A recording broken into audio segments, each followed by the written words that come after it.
నిజానికి ఈ రోజు నాకు చాలా బాధగా ఉన్నది, చాలా సిగ్గైతా ఉన్నది.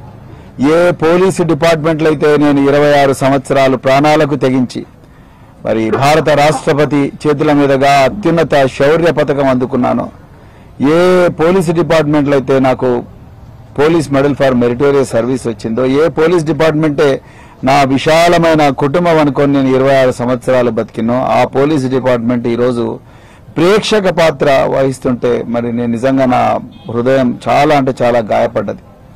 నేను ఎందుకు ఈ విషయం చెప్తున్నా అంటే రాజకీయాలకు అతీతంగా మాట్లాడదాం ఒక క్షణం.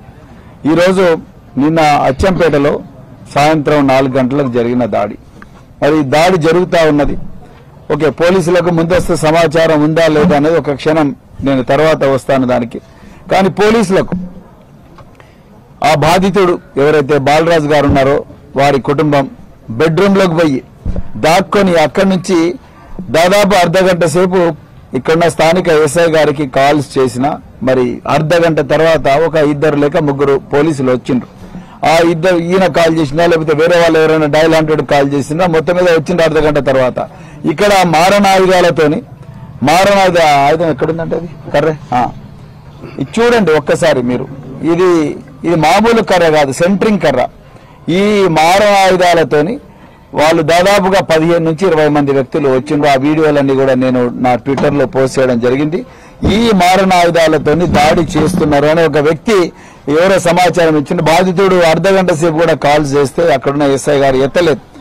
వచ్చిండ్రు ఇద్దరు. వచ్చిన పోలీసుల వ్యవహారం మీరు చూడండి. ఒక గలాట జరుగుతూ ఉన్నది.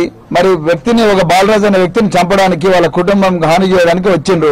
వచ్చినప్పుడు కేవలం చుట్టపు చూపుగా 2 వ్యక్తులను ఒక మరి వాహనంలో పంపించి ఒక ఆయన్నేమో చేతిలో ఒక టాబ్లెట్ పెట్టుకున్నాడు. టాబ్లెట్ అంటే ఎలక్ట్రానిక్ గ్యాడ్జెట్, ఒక పెద్ద సెల్ ఫోన్. అదేవిధంగా ఇంకొక ఆయన అదిలిస్తా ఉన్నాడు.